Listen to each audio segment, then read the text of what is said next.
আসসালামু আলাইকুম প্রিয় শিক্ষার্থী, আমরা একটা নতুন প্রোগ্রামে হাজির হয়েছি। দেখো এখানে 90, 80, 70 এইভাবে মানে কমতেছে, নিচের দিকে কমতেছে।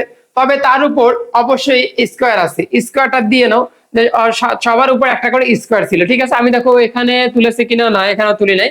তাহলে সব জায়গায় স্কোয়ার ছিল, আসলে এগুলো বোর্ড কোশ্চেন, সব জায়গায় স্কোয়ার ছিল, বুঝছো?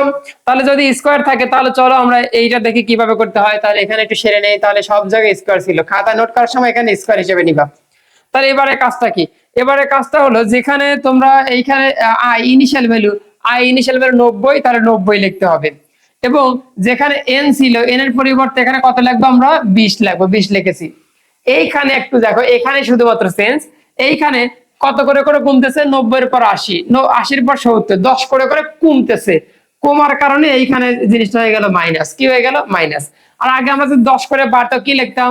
আই সমান আই প্লাস 10 লিখতাম না? যেহেতু 10 করে কমতেছে তাহলে মাইনাস হয়ে গেল।